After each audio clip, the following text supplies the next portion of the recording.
Sungguh benar Tuhan. Yesus Kristus hanya yang besar. Ia rela mati bagi kami.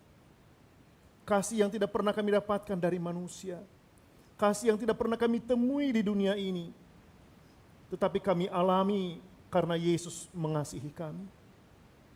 Kami yang harusnya dimurkai. Kami yang sudah berdosa yang harus mati karena dosa-dosa kami. Yesus tanggungkan itu dalam tubuhnya. Ia rela disiksa. Ia rela disalib sampai mati. Karena itulah kami boleh hidup. Dan hari ini kami dilayakan. Kami boleh merayakan kemenangan itu. Karena satu-satunya yang dapat mengalahkan maut. Satu-satunya yang bisa menebus dosa. Hanya Yesus. Dan ia telah mengerjakannya demi kami.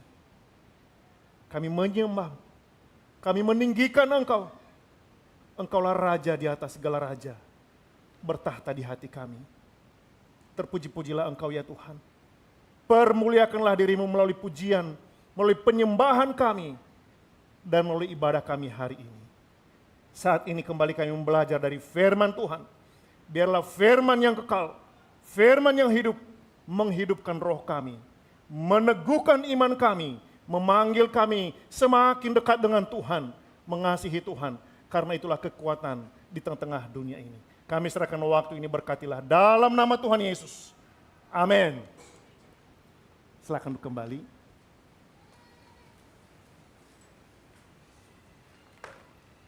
Salam Bapak Ibu dan Saudara. Puji Tuhan, hari ini kita bisa merayakan hari kemenangan. Kemenangan di atas kemenangan. Karena Yesus sudah membuktikan, Dia sudah mengalahkan kematian dan sekaligus membuktikan dosa tidak berkuasa lagi. Maka kita bersorak-sorai, kita meninggikan Raja di atas segala raja. Selamat Paskah! Selamat Paskah! Orang Kristen harusnya semakin bersorak-sorai mendengar nama Yesus yang sudah bangkit itu. Amin ya. Nah baiklah, hari ini bagi yang belum kenal, sudah mungkin lihat di flyer dan di susunan acara, saya Justinus Hia, saya dari GI3 Warai. Dan berterima kasih kepada Pak Mimbar, Ibu Epi yang sudah memberikan kesempatan boleh melayani, juga Pak Atsumi dan Ibu, dan para majelis serta panitia yang boleh memberikan kesempatan untuk boleh beribadah dan melayani pemberitaan firman Tuhan dalam ibadah Paskah pada hari ini. Nah, Bapak Ibu dan Saudara, dalam ibadah Paskah hari ini tema yang sudah disediakan oleh Gembala Pak Mimbar dan menyampaikan kepada saya, mungkin bersama dengan panitia, menyediakannya untuk kita pelajari, renungkan bersama. Dan akhirnya melalui firman Tuhan ini kita sama-sama dibangunkan ya. Mari kita buka firman Tuhan kita dari 1 Petrus pasal 1. Kita membaca ayat 3 sampai ayat ke-12. 1 Petrus pasal yang pertama, ayat yang ketiga sampai 12 kita berganti-gantian membacakannya. Dari sini saya membaca yang ganjil-ganjil dan mohon Bapak Ibu Saudara membaca yang genap-genap. Terpujilah Allah dan Bapa Tuhan kita Yesus Kristus, yang karena rahmat-Nya yang besar telah melahirkan kita kembali oleh kebangkitan Yesus Kristus dari antara orang mati kepada suatu hidup yang penuh pengharapan.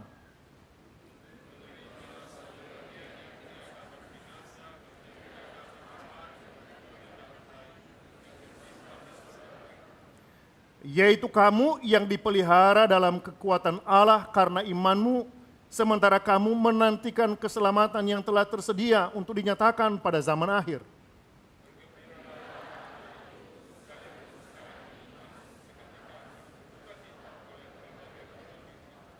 Maksud semuanya itu ialah untuk membuktikan kemurnian imanmu yang jauh lebih tinggi nilainya daripada emas yang fana, yang diuji kemurniannya dengan api, sehingga kamu memperoleh puji-pujian dan kemuliaan dan kehormatan pada hari Yesus Kristus menyatakan dirinya.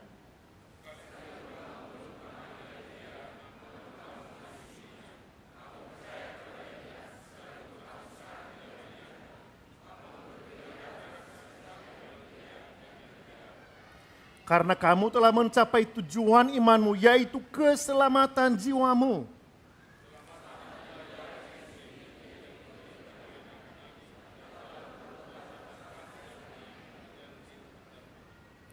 Dan mereka meneliti saat yang mana dan yang bagaimana yang dimaksudkan oleh Roh Kristus yang ada di dalam mereka, yaitu Roh yang sebelumnya memberi kesaksian tentang segala penderitaan yang akan menimpa Kristus dan tentang segala kemuliaan yang menyusul sesudah itu.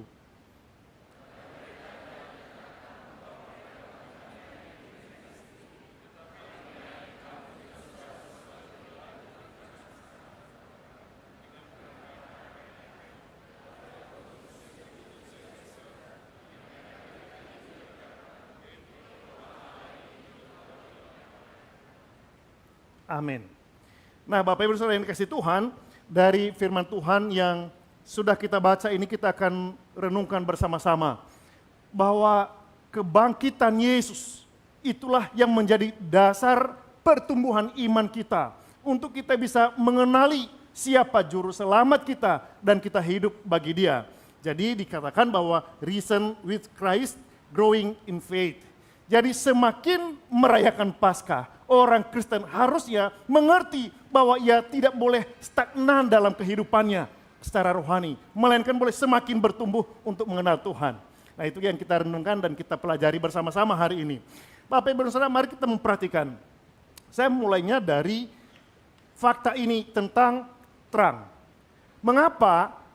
Karena kalau kita melihat tentang terang ini topik yang paling menentukan. Menjadi pendahulu, menjadi awal dari segala sesuatu. Dari mana kita tahu? Kita lihat dari kisah penciptaan. Hari pertama Allah mencipta, yang Dia cipta adalah terang ya. Terang yang Dia cipta. Wah, ini harus belajar lagi nih. Hari pertama diciptakannya apa, kedua apa ya. Kalau lihat dalam Kejadian pasal 1 ayat yang ketiga dan keempat, Allah menciptakan terang. Dan dari terang itulah terus ada ciptaan-ciptaan yang lainnya. Sampai hari ke-6 dan pada hari yang ke-7 Tuhan memberikan kita berita itu hari pengudusannya. Jadi terang adalah hulu, kepala, atau yang menjadi awal dari segala sesuatunya. Jadi bersama-sama kita melihat Alkitab mencatat bahwa Allah memulai penciptaan dengan memberikan terang. Ternyata hal yang sama bisa kita mengerti bahwa kebangkitan Tuhan Yesus juga menjadi awal dari seluruh kehidupan. Itulah sebabnya ketika para wanita yang mencari Yesus yang sudah mati itu dan di dalam kuburannya untuk mereka memberikan rempah-rempah, malaikat itu datang menemui mereka. Bahwa mengapa kamu mencari Dia yang hidup di antara orang mati. Artinya itulah lambang daripada terang kehidupan yang baru. Kematian bukan lagi menjadi hal yang menakutkan. Mengapa? Karena ada terang, sumber terang, pemilik terang, dan penentu seluruh kehidupan setelah kematian itu. Itulah sebabnya Bapak Ibu Saudara, hari ini kita belajar bahwa Yesus yang bangkit itu memberikan perubahan, nilai kehidupan tidak lagi berakhir di bagian menjadi kematian semata, melainkan itu mengarahkan kita kepada kehidupan yang baru. Jadi kalau kita memperhatikan dalam kisah penciptaan, Allah Tritunggal mencipta seluruh alam semesta beserta segala isinya.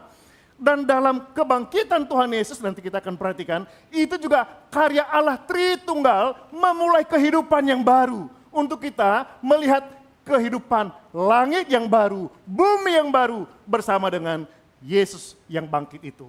Sehingga bagi orang Kristen, kematian bukan menjadi hal yang menakutkan lagi. Melainkan mereka akan masuk dalam kekekalan bersama Yesus yang sudah bangkit. Amin ya. Jadi orang Kristen tidak lagi menjadikan kematian akhir dari perjalanan hidup, tetapi menjadi titik awal masuk dalam kekekalan bersama Yesus yang menjadi yang sulung yang sudah bangkit dari antara orang mati. Kita teruskan. Kekristenan Bapak Ibu dan Saudara, jikalau kita melihat bahwa tidak mungkin ada dan mungkin hanya berakhir pada waktu Yesus mati saja.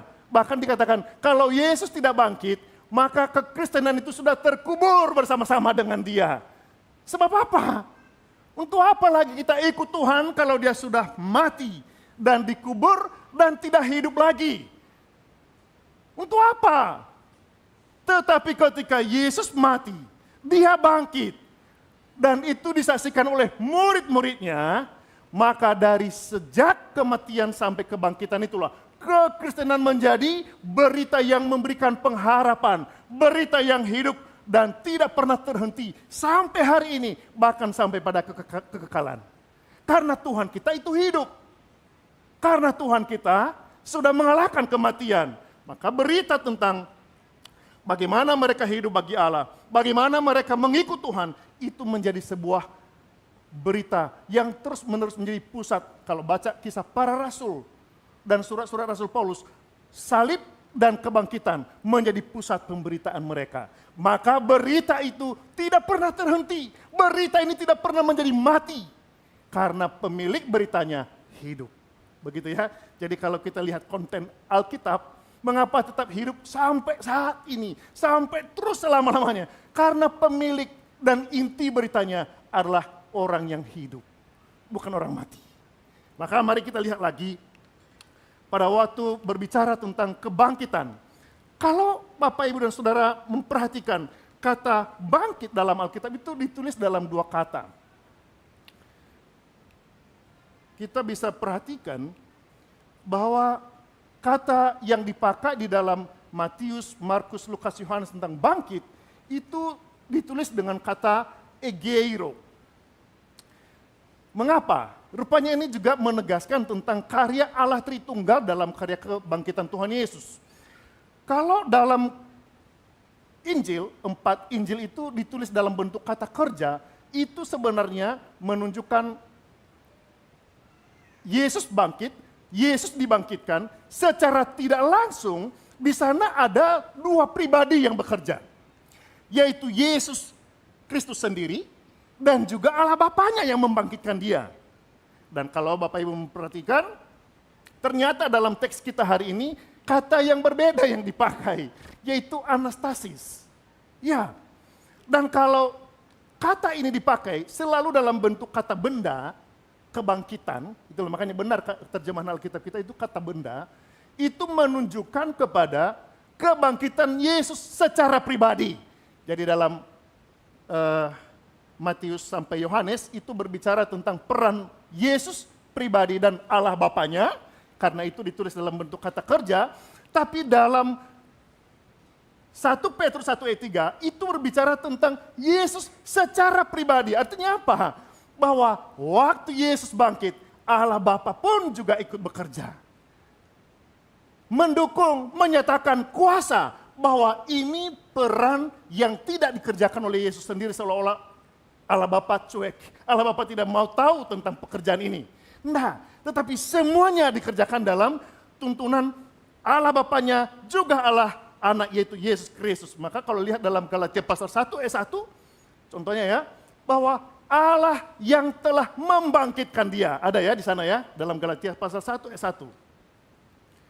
Apakah Allah Roh Kudus juga bekerja di sana? Tentu ada, Roh Kudus juga bekerja di sana. Di dalam Roma pasal yang ke-8 ayat yang ke-11 dikatakan bahwa dan jika roh dia yang telah membangkitkan Yesus. Jadi roh Allah kalau lihat ayat sebelumnya itu berbicara tentang Roh Kudus. Dengan demikian Allah Bapa, Allah Anak, Allah Roh Kudus tiga-tiganya menyatakan kuasa ketika ada kebangkitan ini. Maka itulah karya Allah Tritunggal. Sehingga kita tidak menjadi kaget dengan mengapa Yesus mati. Mengapa Yesus bangkit? Di mana Allah Roh Kudus dan Allah Bapa di sana? Ada untuk menegaskan bahwa seluruh karya penciptaan, kalau diselidiki dalam Kejadian 1 ayat 1, itu juga Allah Tritunggal ada di sana. Mereka mencipta alam semesta. Dan ketika Yesus bangkit, kita lihat hari ini, juga Allah Tritunggal ada bekerja di sana untuk mencipta langit dan bumi yang baru bagi kepastian keselamatan orang percaya kepada Yesus. Itulah sebabnya mari Bapak Ibu Saudara, dengan kita melihat karya Allah yang ajaib ini, memberikan kita kepastian untuk hidup bagi Allah. Karena rencana apa yang dikerjakan di dalam pasal 1 Kejadian, itu juga sampai hari kebangkitan Tuhan Yesus. Dan itu sampai pada kekekalan ketika Yesus nanti menyatakan dirinya, Allah Tritunggal menegaskan keselamatan bagi orang beriman sudah menjadi kehendak Allah dari semulanya. Karena itulah, mari kita memperhatikan bahwa kebangkitan Yesus dasar kehidupan kita. Ini penting sekali. Kebangkitan Tuhan Yesus itu dasar kebangkitan kita. Saya memulainya dari pernyataan atau komentari dari seorang hamba Tuhan abad 19 bernama J.C. Ryle. Dia dari Liverpool. Mudah-mudahan tidak ada yang fans sama Liverpool. Tapi ada juga, tidak apa-apa. Walaupun agak sekarang melorot ya Liverpool ya. Tapi itu liga yang lain, kita kembali sini aja. Nah Bapak Ibu Saudara, J.C. Ryle mengatakan begini. Agama tanpa Kristus dan pengorbanannya di atas salib di Kalvari tidak akan pernah menyelamatkan jiwamu. Agama tanpa Kristus. Sebenarnya kalau bahasa Inggrisnya ada di sana istilah substitutionary sacrifice. Ada pertukaran pengorbanan. Agama yang mengaku dia bahkan termasuk Kristen sekalipun, tetapi dia tidak pernah mengenal Yesus yang telah tersalib di atas Kalvari. Belum dia terima dalam hidupnya, menurut J.C. Ryle, bahwa agama itu tidak akan pernah menyelamatkan jiwamu. Dan kalau kita teruskan, kalau kita sadar, kalau agama itu tidak membawa kita kepada keselamatan jiwa kita, untuk apa bertahan di sana? Begitu kan? Kalau ternyata itu tidak memastikan, membawa kita kepada kepastian keselamatan, jangan bertahan di sana Bapak Ibu Saudara. Kita sudah tahu-tahu bahwa itu akan membawa kita pada kebinasaan. Untuk apa bertahan di sana? Sebaliknya, kalau memang ini sebenarnya hal yang benar-benar kita akui, kita dengar dan kita imani, kita percaya bahwa bersama dengan Yesus kita memiliki keselamatan jiwa kita. Hari ini juga terimalah dia bagi yang belum mengenal dia, dan bagi yang sudah selamat, pegang teguh iman itu. Berjalan terus dalam iman itu. Sebab apa? Karena bersama dengan Yesus keselamatan jiwa kita dijamin pasti ada. Amin ya. Amin. Maka mari kita lihat. Petrus mengatakan begini dalam yang ke-11.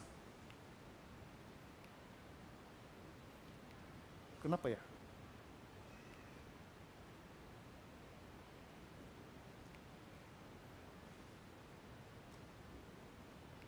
Udah jalan? Ayat 11 mengatakan begini. Nanti boleh dicek lagi. Jadi ayat 11 itu mengatakan begini, bahwa ada para nabi yang zaman dahulu menyelidiki tentang segala penderitaan dan segala kemuliaan. Jadi kalau cek dalam teks aslinya, mengapa disebut segala penderitaan? Memang banyak penderitaan yang dialami oleh Yesus. Penderitaan itu majemuk. Artinya bahwa memang kita kalau merayakan Jumat Agung kemarin, bahkan dari lahir Yesus menderita. Selama melayani di bumi, dia juga menderita. Dan tidak berhenti di situ. Dia juga memiliki segala kemuliaan. Makanya penderitaan Yesus bukan akhir daripada pengharapan kehidupan kita. Karena dia punya kemuliaan demi kemuliaan. Dari mana kemuliaannya? Mulai dari kebangkitan, mulai dari kenaikan, sampai pada nanti dia akan datang kembali. Semua membuktikan kemuliaan. Dan kalau Tuhan seperti ini sudah menjadikan segala sesuatunya pasti ada, mengapa kita ragu-ragu ikut dia? Ya, ikut dia, pegang janjinya, berjalan bersama seperti apa yang dikatakan oleh firman-Nya. Makanya dikatakan dalam bagian penderitaan Kristuslah harga dari keselamatan kita. Jadi kalau Tuhan mau menderita bagi pengikutnya, itu berarti Tuhan yang benar. Kalau Tuhan tidak peduli dengan kebinasaan para pengikutnya, itu bukan Tuhan. Kalau dia masih hanya mencari kesenangan, keselamatan untuk dia sendiri, itu bukan Tuhan. Tetapi ketika Tuhan ini berani mati untuk para pengikutnya, berarti dia benar-benar Tuhan. Ia menjamin semua orang yang ikut dia pasti selamat sampai pada kekekalan. Amin ya. Yesus pernah berkata begini, akulah jalan dan kebenaran dan hidup. Dia tidak pernah berkata, aku akan menjelaskan jalan kepadamu, cari sendiri, nanti ketemu di sana. Tidak ada ya. Yesus berkata, saya sendiri jalannya. Lah kalau ini jalannya kenapa cari jalan lain, kan begitu. Itulah sebabnya Bapak Saudara, salib adalah jalan menuju kemenangan dan kematian adalah jalan menuju kehidupan. Itulah sebabnya salib. Yesus tidak hindari. Dia sudah minta kepada Bapa, sekiranya ini tidak terjadi atas hidupku. Tapi Bapaknya katakan, harus terjadi. Yesus tidak melarikan diri. Yesus tidak mencari orang lain untuk menggantikan dia. Ia sendiri tetap menjalaninya karena dia tahu, satu-satunya yang tidak berdosa, yang menjadi pengganti bagi orang berdosa, hanya dia. Begitu kan ya? Karena dia bisa menjadi pereda murka Allah bagi kita, maka ia menyerahkan hidupnya. Demi kita-kita ini, ia cintai dengan kasihnya sampai mati. Maka Bapak Ibu Saudara, kita belajar banyak hal tentang pengorbanan Tuhan Yesus. Dan tidak berhenti pada pengorbanannya. Kebangkitan Yesus memberi jaminan mengenai pengampunan. Kebangkitan Yesus menunjukkan kepada kita bahwa kita diampuni oleh Bapa. Tidak ada lagi tuntutan penghukuman bagi orang beriman. Dan kita tahu bahwa justru dalam relasi antara Bapa dengan umat, pengampunan adalah hal yang paling penting.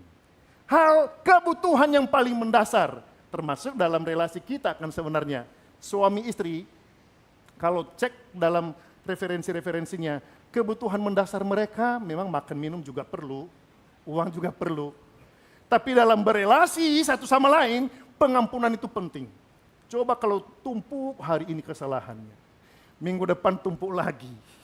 Bulan depan tumpuk lagi. Akhir tahun semua dibeberkan. Ini loh. Tanggal sekian kamu buat ini, tanggal sekian ini. Wah, orang yang mendengar, yang berbuat salah saja, jengkel. Sakit hati. Kenapa bukan waktu itu bilang dong? Kalau enggak, kita kan udah saling mendoakan, saling mengampuni. Kan begitu ya? Dalam kehidupan manusia, pengampunan adalah salah satu kebutuhan yang paling mendasar. Dan itulah yang kita butuhkan antara Allah dengan kita. Kita ngotot, Tuhan dengar doaku, Tuhan terima aku. Kalau Tuhan katakan, engkau tidak sadar dengan dosa-dosamu, engkau tidak mengerti apa yang engkau perbuat, maka datanglah merendahkan diri. Cari apa yang menjadi kehendak Allah bagi kita. Datang, akui semua dosa-dosa kepada Tuhan.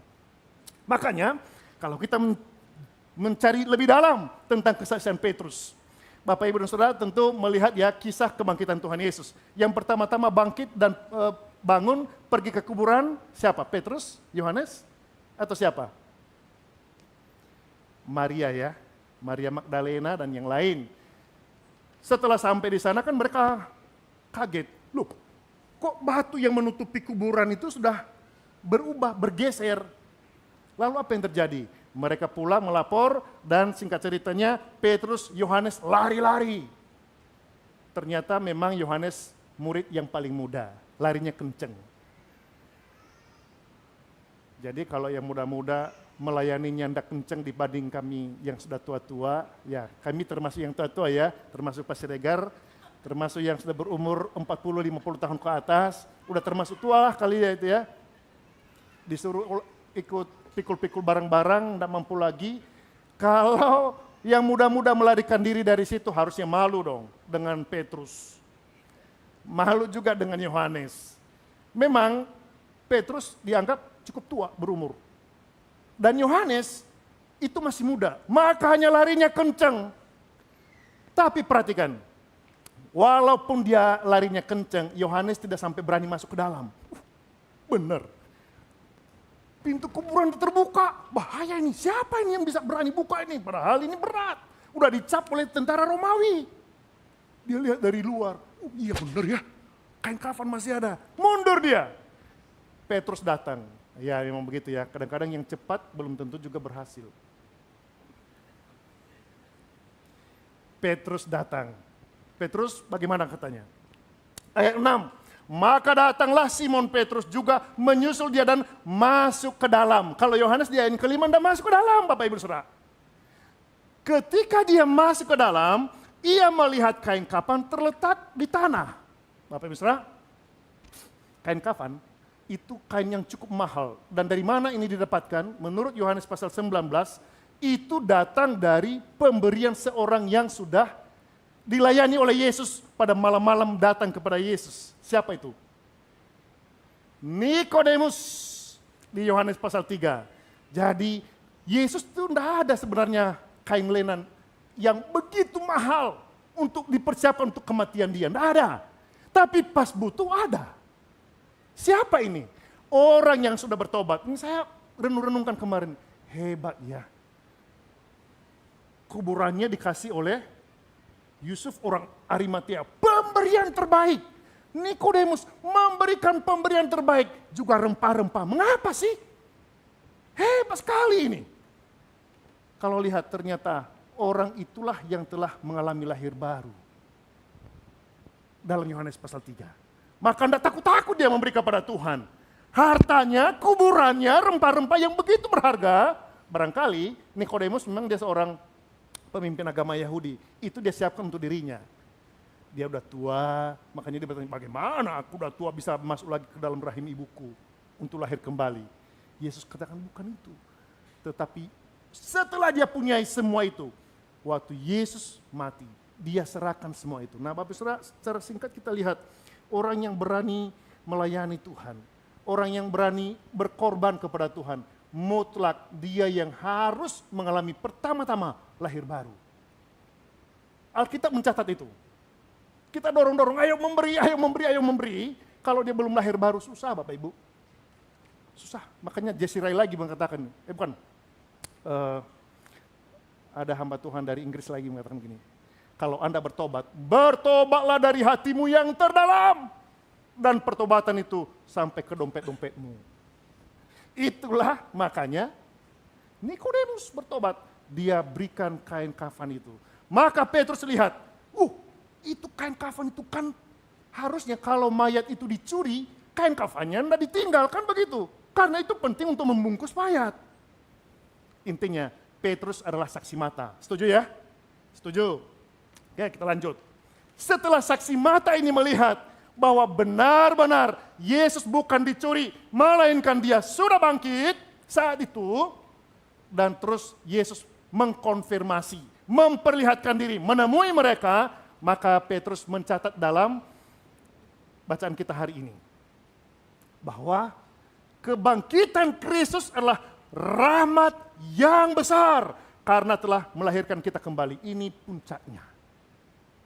Yesus yang bangkit, itu adalah rahmat. Kalau perhatikan kata rahmat, Bapak Ibu dan Saudara, itu sebenarnya kasih setia Tuhan yang begitu besar, kasih yang kekal, kasih yang tidak pernah berubah. Artinya, lagi-lagi bahwa ketika Yesus bangkit, menegaskan kepada kita, jika kita percaya kepada Dia, kita memiliki janji yang kekal dari Allah yang tidak pernah dibiarkan, yang tidak pernah Ia mengecewakan kita.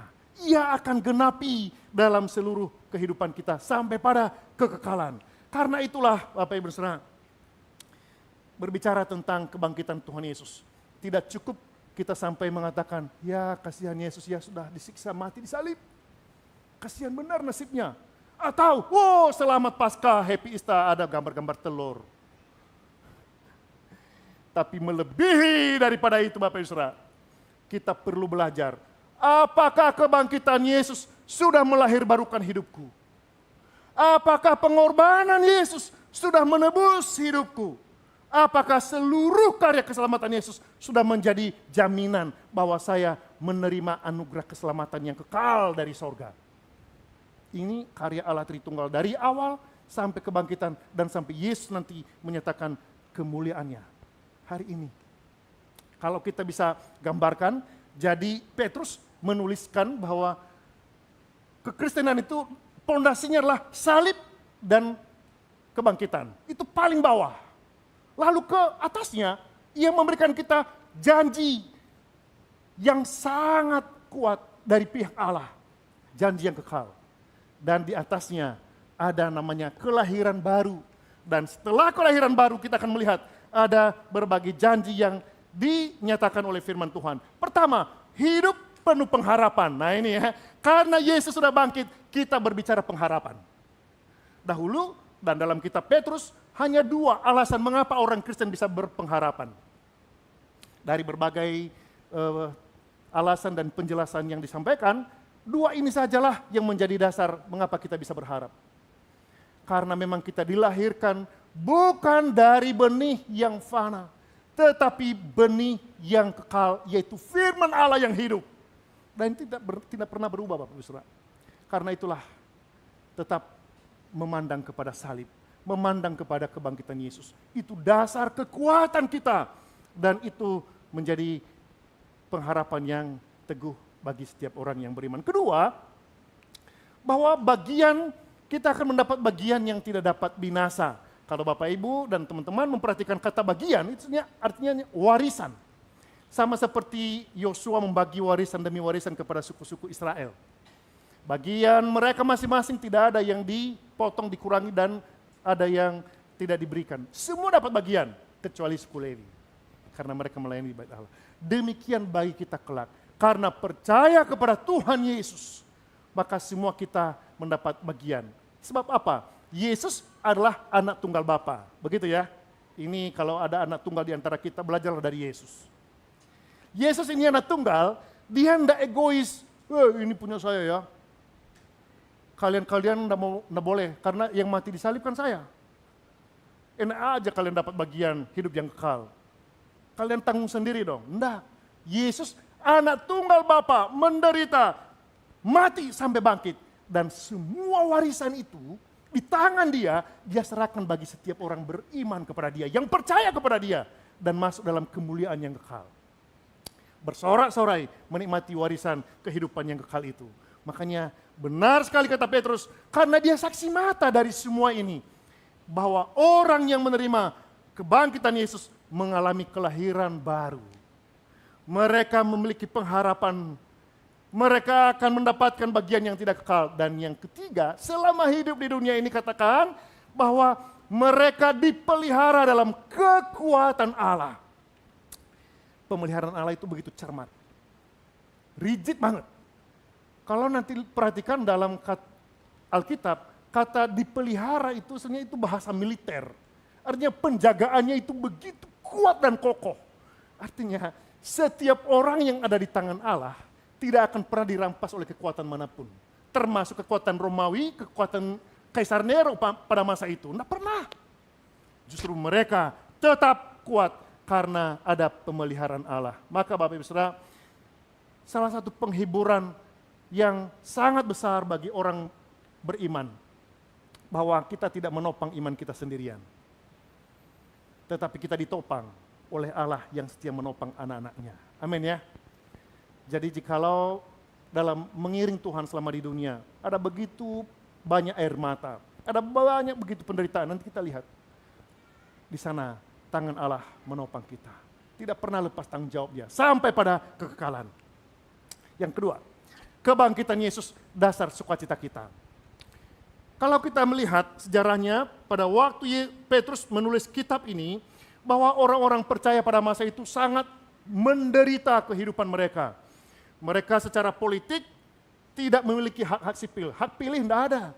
Bahkan karena iman mereka, mereka dianiaya, mereka dipersekusi macam-macam. Sampai-sampai dalam sebuah artikel dikatakan bahwa untuk sebuah perayaan pesta bagi orang-orang Romawi masa itu, orang-orang Kristen itu ditangkap, dan dijadikan obor. Sampai nanti obor itu menyala sampai membakar mereka, menderitanya luar biasa. Itu benar-benar sebuah penyangkalan diri, penderitaan yang luar biasa. Dan Petrus sudah tahu itu, bahkan sebelum pembakaran kota Romawi, kota Roma oleh Kaisar Nero pada masa itu, Petrus sudah menulis ini bahwa ke depan akan ada penderitaan lagi lebih berat. Dan bisa jadi dunia kita juga masa kini, kita menjadi orang Kristen semakin sulit. Bisa jadi, meskipun di Jepang tidak ada kesulitan sampai sekarang ya, kita bebas beribadah. Tapi kita tidak tahu ke depan bagaimana. Namun Bapak Ibu Saudara, untuk menghadapi penderitaan-penderitaan itu, Petrus mengingatkan orang-orang Kristen itu berkata begini, bergembiralah akan hal itu. Lah, orang Kristen kalau dia sudah punya dasar, yaitu salib dan kebangkitan Yesus, ada rahmat, ada kelahiran kembali, ada pengharapan, ada bagian warisannya, lalu ada kekuatan Allah yang menopangnya, maka Petrus berkata, kalaupun menderita, bergembiralah. Nah, kata bergembira ini bukan bergembira, bukan kata umum pada masa itu. Sering sekali ini hanya dipakai untuk urusan bagaimana Allah hadir bagi umatnya. Ini dalam urusan kata agama. Petrus mengingatkan kepada orang-orang percaya pada masa itu bahwa sekalipun ada pergumulan, kesulitan, itu tidak akan menggeser posisimu di hadapan Allah dan tidak akan mengurangi perhatian Allah bagi kekuatan hidupmu menanggung penderitaan itu. Sama persis ketika Maria waktu disampaikan oleh malaikat bahwa engkau akan mengandung seorang anak. Awalnya Maria menolak, bergumul bagaimana itu? Tapi setelah dibimbing, diarahkan, dia terima. Dan puncak daripada semua proses pergumulan itu, Maria mengatakan begini, aku bergembira karena Allah ini. Walaupun aku menderita, aku mungkin dijauhi oleh keluargaku, dibuang bahkan secara hukum aku dianggap melanggar secara moral. Tapi karena Allah, aku bergembira. Nah sama persis katanya di sana. Jadi Bapak Ibu Saudara, kalau kita bersama dengan Yesus, Yesus yang bangkit, itu memberikan kita sukacita yang melimpah. Artinya dalam ayat yang ketujuh itu, rupanya penderitaan itu untuk memberikan kita sebuah pemurnian, prosesnya sama seperti iman dan emas. Kalau baca ini indah sekali kalau mendalami maksudnya Petrus. Imanmu itu dimurnikan, sama seperti emas yang fana itu. Wah, akhirnya saya coba pelajari untuk apa sih pemurnian bagi emas. Jadi emas yang kita pakai ini bukan emas yang omon-omon ya, yang palsu.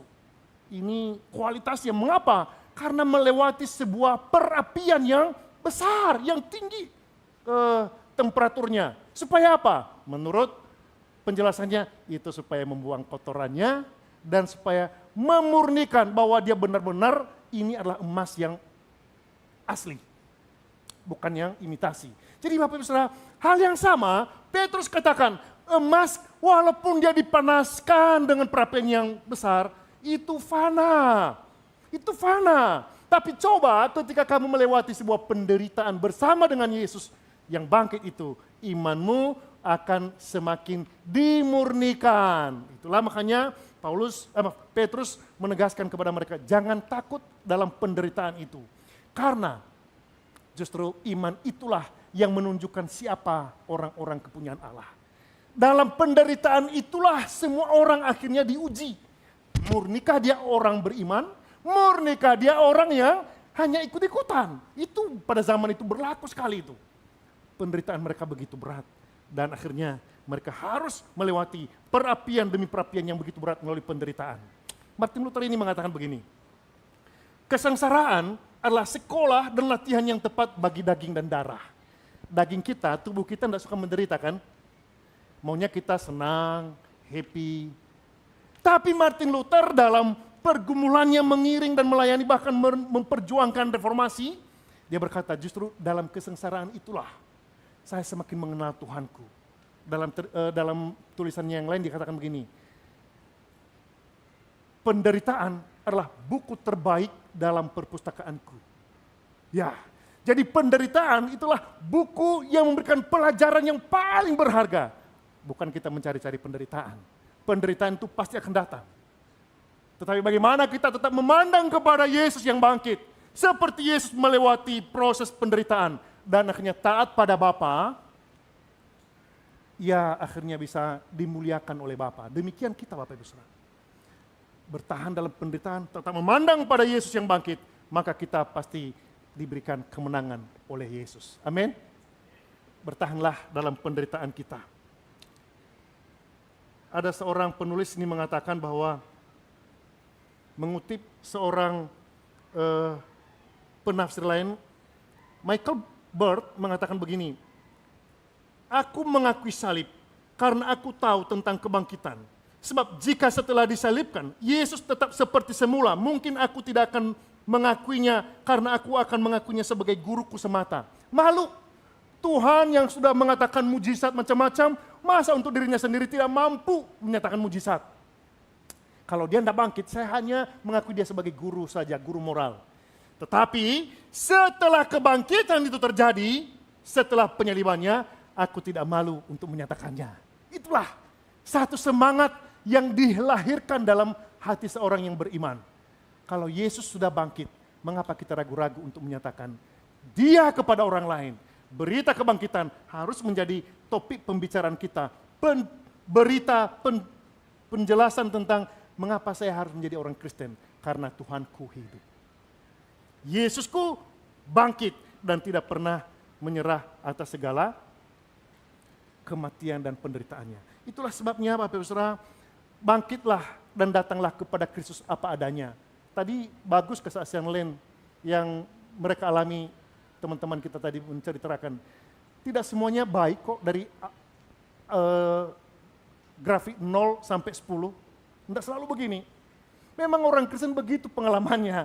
0, 1, 2, mungkin jatuh lagi 0. Kan terus grafiknya naik turun. Tetapi orang yang setia, orang yang jujur dengan apa yang dia alami bersama Tuhan, akan bertahan sampai selama-lamanya. Itulah yang akan ditopang oleh Allah. Maka dalam penderitaan kita Bapak Ibu Saudara, jangan menyerah dalam segala kesulitan yang kita hadapi.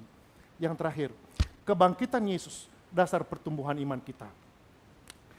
Saya mengajak kita melihat ayat yang ke-8 di mana Petrus mencatat, "Sekalipun kamu belum pernah melihat dia Yesus, namun kamu mengasihi dia, kamu percaya kepada dia." Nah, inilah rahasia mengapa kekristenan itu terus bertahan sampai hari ini. Memang kita belum pernah melihat secara langsung kan? Tapi Petrus menjadi saksi mata, mengajak kita menyerahkan hidup kepada dia. Bahwa dengan mengasihi dan percaya kepada dia, itulah dasar untuk bertumbuhnya iman kita. Kalau kita tidak mengimani kebangkitan Yesus, kalau kita tidak mengimani karya keselamatannya, iman kita tidak akan bertumbuh. Tetapi dengan inilah maka kita bisa percaya, kita bisa bertumbuh Bapak Ibu Saudara. Makanya untuk melihat bagaimana kita bisa bertumbuh ini, Petrus dan Yohanes, mereka lari-lari ke kuburan dan melihat, ya Yesus sudah bangkit, ini bukan dicuri. Yesus akhirnya ketika melihat para rasul, ia menemui mereka di dalam Yohanes pasal yang ke-20 ayat yang ke-19. Itulah persekutuan para rasul yang pertama. Dan itulah mengapa hari kebangkitan Yesus itu terus menerus dirayakan, termasuk kita hari ini. Bukan lagi di hari sabatnya yang orang Yahudi. Hari sabat orang Yahudi adalah hari Sabtu. Tetapi karena pertumbuhan kerohanian, kesadaran pengertian para rasul, ya sekarang kita tidak lagi diikat oleh sabat Yahudi. Tetapi kita diikat oleh kemenangan Tuhan Yesus. Dan Yesus membuktikan itu. Waktu dia menemui mereka dalam sebuah tempat yang terkunci. Dia berkata, "Damai sejahtera bagimu." Mereka kaget. Wow, ini dia sudah bangkit. Dari situlah terus gereja mula-mula. Semakin hari terus berkembang. Dan ya sedikit lagi kita selesai. Dan apa yang terjadi? Bahwa kebangkitan Yesus menjadi awal dimulainya sabat orang Kristen setiap hari Minggu. Inilah makanya kita hari ini merayakan Paskah. Jadi kalau mau bertumbuh dalam iman, janganlah menjauh dari persekutuan. Amin ya. Orang Kristen itu tidak boleh hanya merayakan Paskah, lalu tiba-tiba tunggu bulan 12 baru datang lagi. Ini tiap minggu rayakan Paskah. Harusnya Happy Easter itu bukan hanya hari ini. Karena memang ibadah minggu kita adalah perayaan Paskah. Coba cek nanti bagaimana sejarah perubahan dari Sabtu ke Minggu, hari Sabatnya orang Kristen. Jadi harusnya Bapak Ibu Saudara, kita bersorak-sorai, kita berkemenangan, bukan hanya sekali setahun, tetapi setiap minggu. Coba cek. Ya tapi kami kan kerjanya sulit. Hari Minggu harus bekerja, yaitu dimaklumi. Coba berdoalah, mintalah supaya ada pergantian dengan teman-teman lain. Barangkali bisa dibantu. Tapi Sabat tidak pernah diturunkan standarnya. Kebangkitan Yesus itu terus-menerus dirayakan oleh umat Tuhan. Yang kedua, Paulus ketika melihat bagaimana pekerjaan Allah dikerjakan melalui dia. Tadinya dia tidak suka dengan kekristenan, tapi akhirnya dia menjadi seorang rasul dan dia menyimpulkan dalam pengertiannya dan dia kirim kepada orang-orang di Korintus. Dia berkata, berita itu hal yang sangat penting ku beritakan kepadamu bahwa Yesus sesuai dengan Alkitab, sesuai dengan firman Allah. Jadi orang kalau mau bertumbuh itu tidak boleh lepas dari berita yang paling inti, yaitu Alkitab. Tidak cukup lihat dari media sosial. Oh ya, ada orang yang berkata begini. Oh kayaknya benar deh tafsirannya. Wah tafsiran Alkitab sekarang macam-macam. Tapi kita perlu kembali kepada Alkitab. Dan Paulus mengatakan ini berita yang sangat penting. Lagi-lagi saya sangat senang dengan J.C. Ryle dari Liverpool. Dia berkata, Anda mau bahagia? Orang yang bahagia adalah orang yang punya Alkitab. Kita ada di situ ya. Mau bahagia kan ya? Ya di dunia yang sekarang makin rasanya menyeramkan, kita pengen bahagia. Menurut J.C. Ryle, kalau Anda mau bahagia adalah orang yang punya Alkitab. Kita ada di sana ya. Mau lebih bahagia lagi? Dia tantang. Orang yang lebih bahagia adalah orang yang membaca Alkitab. Adakah kita di sana? Kalau ditanya, sudah berapa versi Alkitab di rumah? TB1 sudah. TB2 on the way. Versi Inggris banyak. Kita sudah bahagia punya banyak versi. Puji Tuhan. Tapi jangan hanya disimpan di rak. Kita harus lebih berbahagia karena membacanya. Oke ya. Dia berkata lagi, sekali lagi. Orang yang paling bahagia adalah orang yang membaca dan melakukan firman Allah itu. Maka Bapak Ibu Saudara, bahagia lebih berbahagia. Dan sangat bahagia itu bergaul dengan firman Allah. Makanya orang Kristen meskipun di tengah-tengah banyaknya tekanan masa kini, kehidupan pribadi, keluarga banyak tekanan, tapi firman Allah menjadi penghiburan yang besar. Kita bukan melarikan diri supaya dianggap rohani, bukan.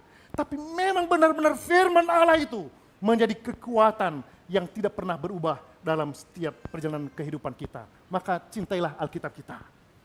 Nikmati kebahagiaan di sana, nikmati pertumbuhan di sana. Bersyukur kalau di gereja kita sudah banyak kelompok-kelompok PA, kelompok KTB, dan itu menjadi kekuatan yang saling mensupport dalam mengiring Tuhan.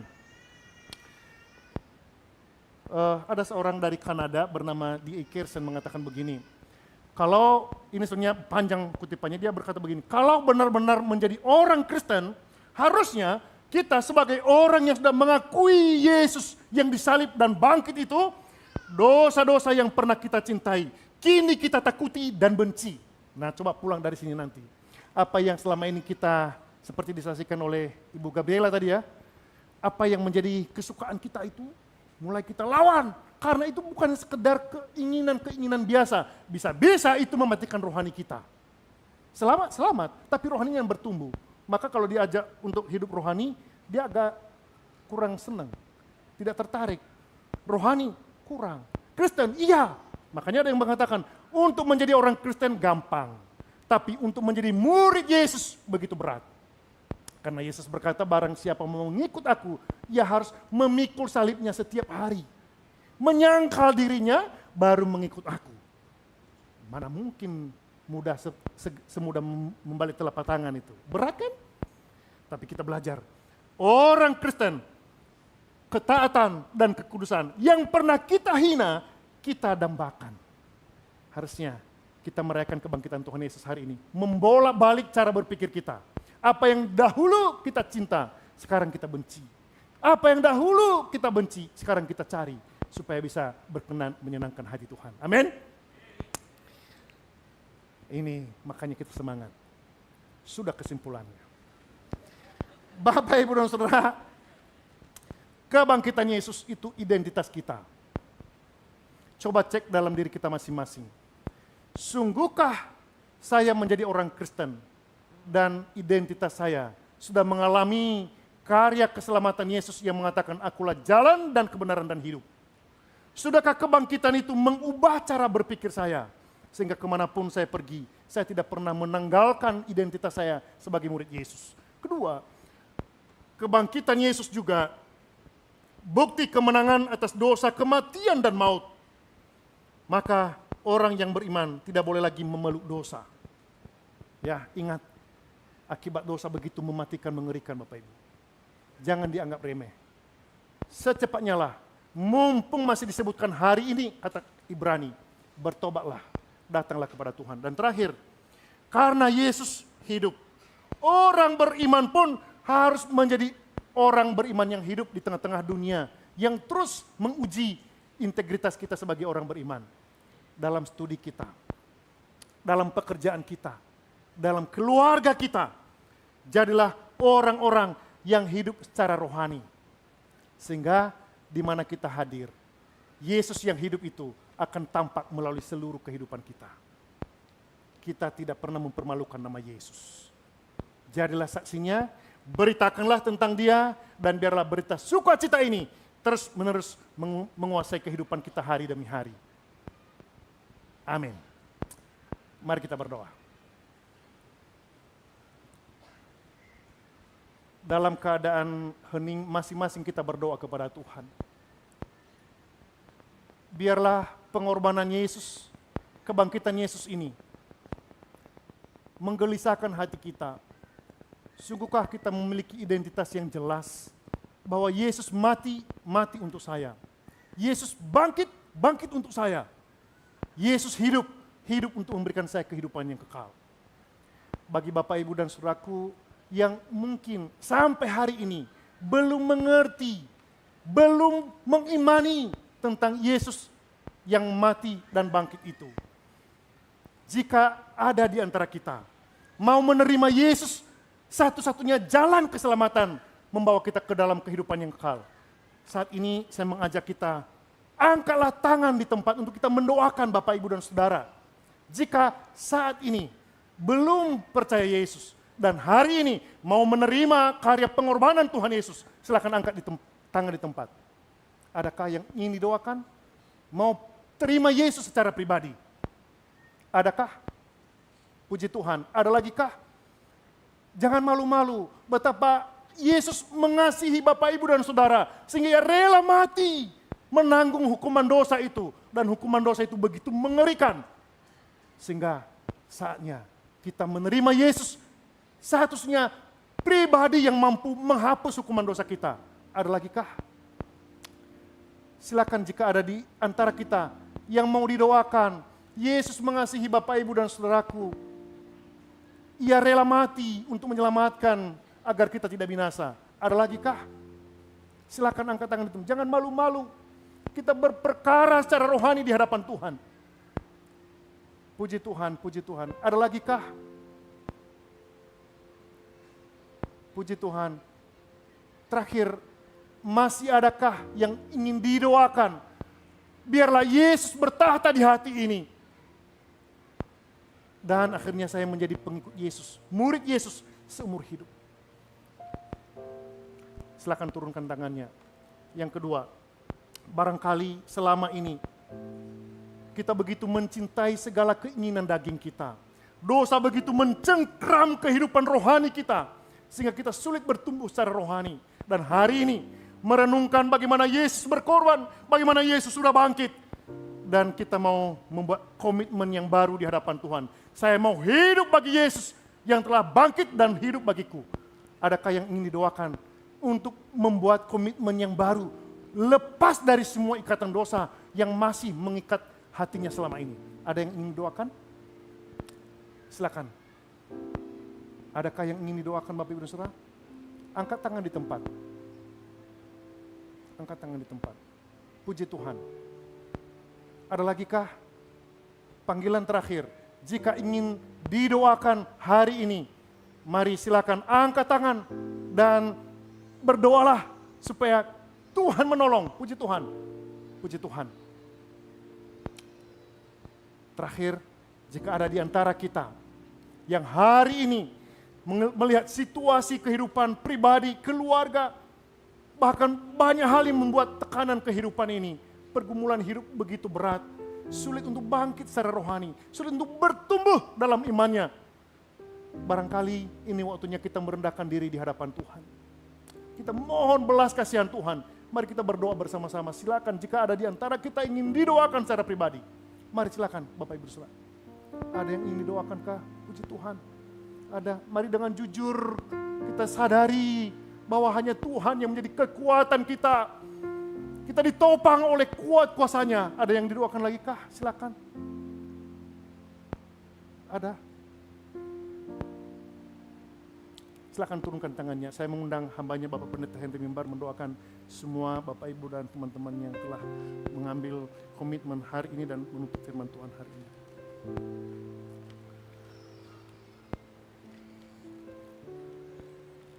Mari kita bangkit berdiri.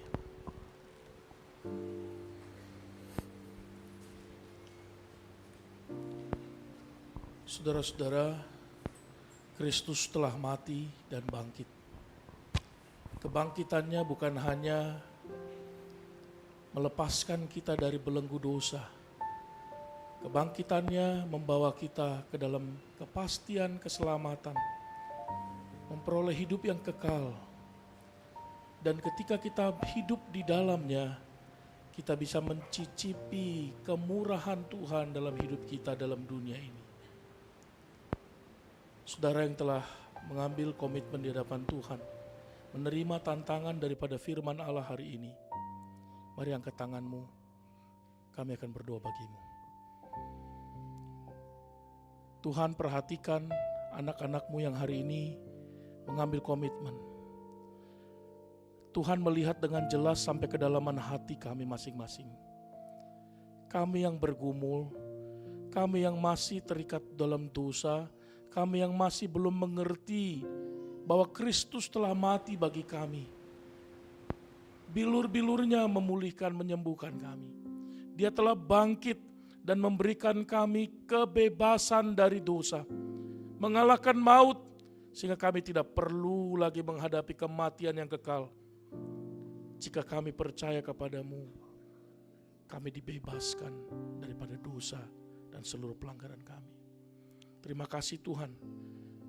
Jamalah kehidupan hamba-hambamu yang hari ini mengambil komitmen.